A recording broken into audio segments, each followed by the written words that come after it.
Ya, pemirsa, gelombang tinggi berpotensi terjadi di beberapa wilayah di perairan pada tanggal 4-7 Januari 2026. Fenomena ini disebabkan pola angin yang bergerak di Indonesia. BMKG menyebut pola angin di wilayah Indonesia bagian utara umumnya bergerak dari barat laut hingga timur laut dengan kecepatan angin berkisar 6-25 knot. Sedangkan di wilayah selatan umumnya bergerak dari barat daya hingga barat laut.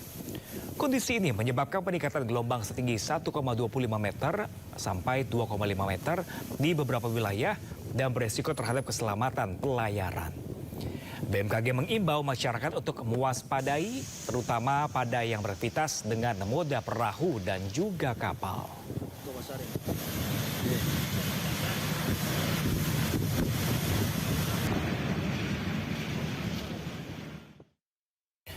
Kita beralih ke informasi lainnya, pemirsa. Tersangka kasus ijazah Jokowi Rosuryo mendukung langkah Partai Demokrat melayangkan somasi kepada akun media sosial yang mengaitkan nama SBY di balik isu ijazah Jokowi. Partai Demokrat bahkan akan melaporkan pemilik akun medsos ke polisi karena belum meminta maaf.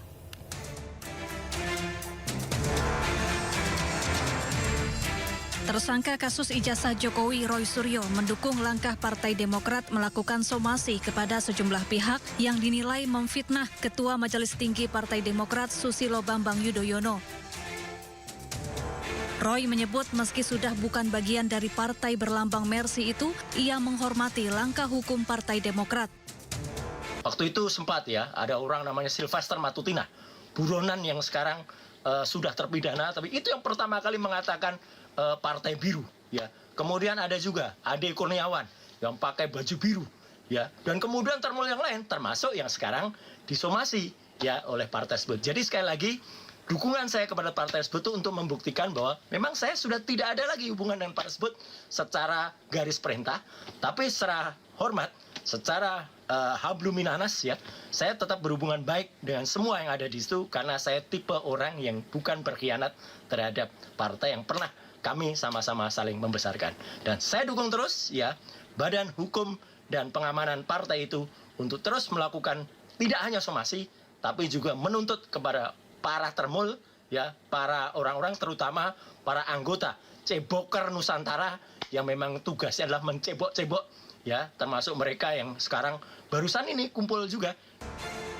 Sebelumnya, Partai Demokrat melayangkan somasi terhadap sejumlah akun media sosial. Langkah hukum ini diambil usai beredar tudingan yang menyebut Susilo Bambang Yudhoyono sebagai dalang kasus ijazah palsu Presiden ke-7 RI Joko Widodo. Salah satu pemilik akun, Sudiro Wibudius Empiliang, bahkan akan dilaporkan ke polisi karena belum meminta maaf usai disomasi. Tim Liputan iNews melaporkan. Ribuan warga di berbagai negara mengecam serangan Amerika Serikat terhadap Venezuela tengah kekhawatiran picu perang dunia ketiga. Informasinya usai jeda berikut, tetaplah bersama Sindo Today.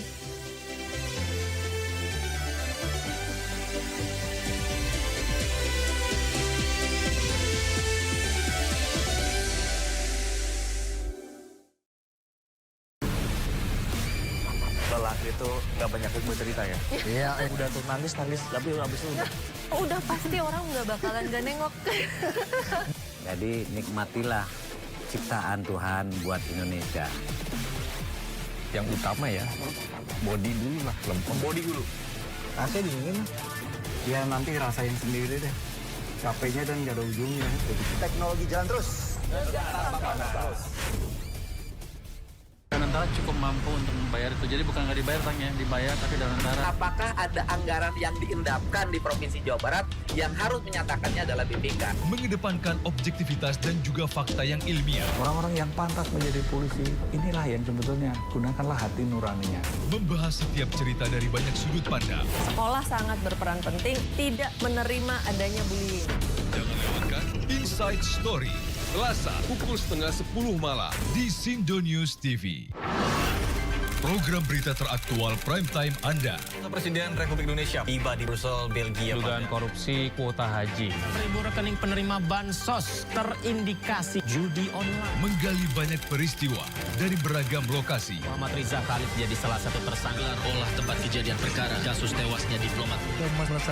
Dapatkan informasi penting di Sindo Prime. Setiap Senin sampai Jumat jam 7 malam di Sindo News TV. Bangsa kita akan semakin optimis.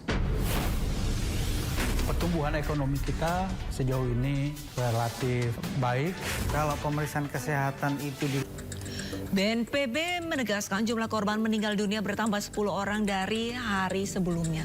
Hingga hari ini jumlah korban meninggal 1.177 orang, sedangkan jumlah korban hilang berkurang 17 orang dari hari kemarin, sehingga per hari ini jumlah korban hilang 148 orang.